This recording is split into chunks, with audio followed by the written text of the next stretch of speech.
ఒక ప్రభుత్వమే ప్రతిపక్షాలని టార్గెట్ చేస్తే ఎలా ఉంటుందనే దానికి రెండో ఉదాహరణ ఈరోజు మీ ముందు చూపోతున్నాను. మొదటి ఉదాహరణ గతంలో జరిగినటువంటి అంశం మీకు చెప్తాను. గతంలో చంద్రబాబు నాయుడు గారిని అరెస్ట్ చేసినటువంటి సందర్భంలో మా రాష్ట్ర బీజేపీ అధ్యక్షురాలు దగ్గుపాటి పురంధేశ్వరి గారి పేరు మీద ఒక నకిలీ లెటర్ హెడ్ మీద ఒక సమాచారం సందేశాన్ని ఇవ్వడం జరిగింది.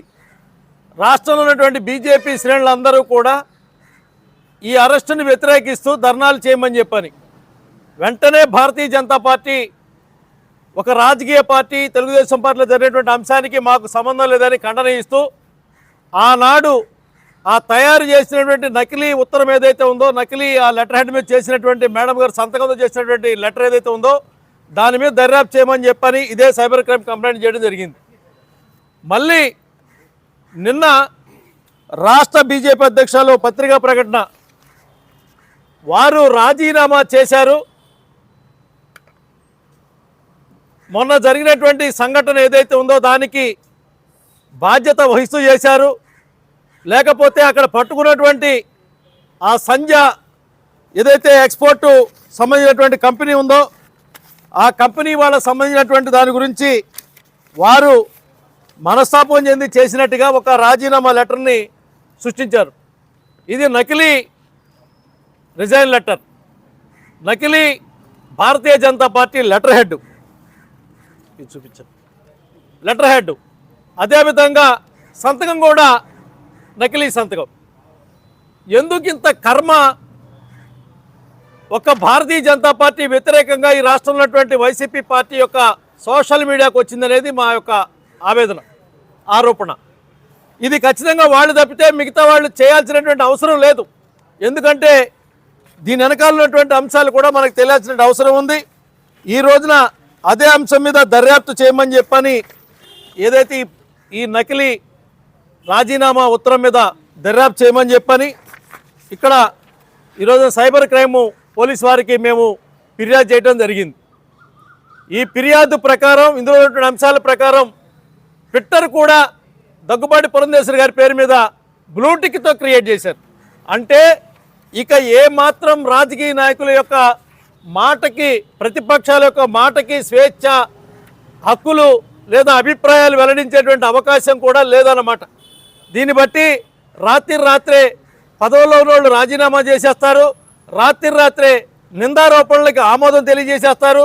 అవసరమైతే రాజకీయాల నుంచి లేకపోతే ఈ సమాజ జీవితం నుంచి నేను త్యాగం చేసి వెళ్ళిపోతున్నామని కూడా వీళ్ళే పుట్టించేస్తారు. అంటే ఏ వార్త అయినా వస్తే మళ్ళీ వారి నుంచి వస్తే తప్ప ఏమాత్రం నమ్మేటువంటి పరిస్థితి లేనటువంటి పరిస్థితి తీసుకెళ్తున్నటువంటి సోషల్ మీడియాలో అధికార ప్రభుత్వానికి సంబంధించినటువంటి వ్యక్తులు చేసినటువంటి కుట్రలు ఎలా ఉన్నాయనేది తెలుసుకోవాల్సినటువంటి పరిస్థితి ఈ రోజున వచ్చింది. వాస్తవానికి ఈ లెటర్ రావడానికి ఉన్నటువంటి కారణభూతమైనటువంటి అంశాన్ని మీకు తెలియజేదలుచుకున్నాను. ఒకటి, సంధ్యా మెరైన్స్ 1992లో పుట్టినటువంటి సంధ్యా మెరైన్స్ ఏదైతే ఉందో ఆ యొక్క మెరైన్స్ కంపెనీ అధినేత ఎవరైతే వారు సాక్షాత్తు కొండ్రగుంట వెంకటేశ్వర ప్రసాద్ గారు, కేవీ ప్రసాద్ గారు, వారు దగ్గుబాటి పురంధేశ్వరి గారికి వియంకుడు. కానీ నిన్న దొరికినటువంటి కంపెనీ ఏదైతే ఉందో సంధ్యా ఆక్వా ఎక్స్పోర్ట్ ప్రైవేట్ లిమిటెడ్, ఇది కోనో వీరభద్రరావు ఎవరైతే ఉన్నాడో అతన్ని 2004లో ఈ సంధ్యా మెరైన్స్ కంపెనీ నుంచి ఆర్థిక అవకతవకలు పాల్పడుతున్నారని చెప్పని ఆ కంపెనీ నుంచి అతను తీసేయడం జరిగింది. అతను తీసేసిన తర్వాత ఈ సంధ్యా మెరైన్స్ ఏదైతే ఆరోపించబడుతున్నటువంటి ఈ యొక్క అబద్ధపు ఆరోపణ ఏదైతే ఉందో ఆ కంపెనీకి సంబంధించిన కేవీ ప్రసాద్ గారు వారి బిడ్డల్ని ఆనంద్ కుమార్ని అదేవిధంగా అరుణ్ కుమార్ని చేర్పించుకున్నారు డైరెక్టర్గా. ఈ బయటికి వెళ్ళిపోయినటువంటి ఆర్థిక నేరస్తుడు ఎవరైతే ఉన్నాడో వీరభద్రరావు బయటికి వెళ్ళిపోయిన తర్వాత ఆయన దాదాపు 2005లో ఎప్పుడు తీసేస్తే 2004లో తీసేసిన తర్వాత 2005లో ఆయన సొంత కంపెనీ పెట్టుకున్నాడు. ఆ సొంత కంపెనీ పేరు సంధ్యా ఆక్వా ఎక్స్పోర్ట్ ప్రైవేట్ లిమిటెడ్. ఇది వచ్చి పామర్రు వేదికగా అదొక కంపెనీ అక్కడ నడుస్తూ ఉంటుంది. దీన్ని కనీసం ఇంత పచ్చి నిజము కళ్ళ ముందు కనపడతా ఉంటే సాక్షి పేపర్ అబద్ధాల సాక్షి, మోసాల మీడియా, ఒక డైరెక్ట్గా ఆనాడు ఏ రకంగా అయితే అబద్ధాలు రాశారో ఈనాడు కూడా అబద్ధాలు రాసేటువంటి ప్రక్రియ తీసుకొని పచ్చి అబద్ధాలను ప్రచారం చేసేటువంటి పరిస్థితి.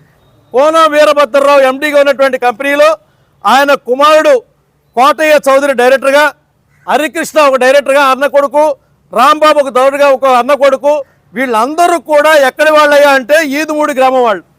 ఈ ఈదుమూడి గ్రామానికి 10 కిలోమీటర్ల దూరంలో మేదరమెట్ల ఉంది. ఎవరిది? అలీబాబా నలుగురిలో ఒక ఆయన వైవి సుబ్బారావు గారిది.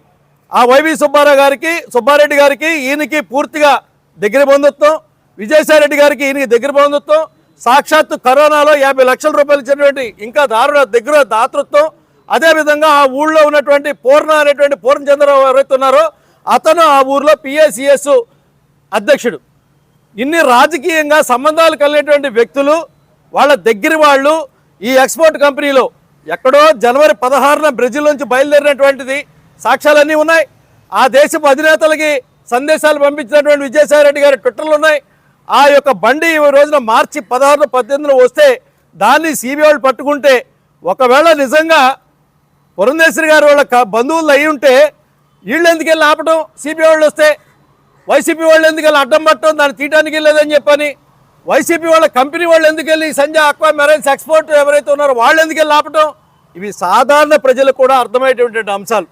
ఇటువంటి అబద్ధాలు ప్రచారం చేసి ప్రజల మనసుల్లో చేయడం కోసం అసలు ఇది ఎందుకు జరిగింది? ఎందుకంటే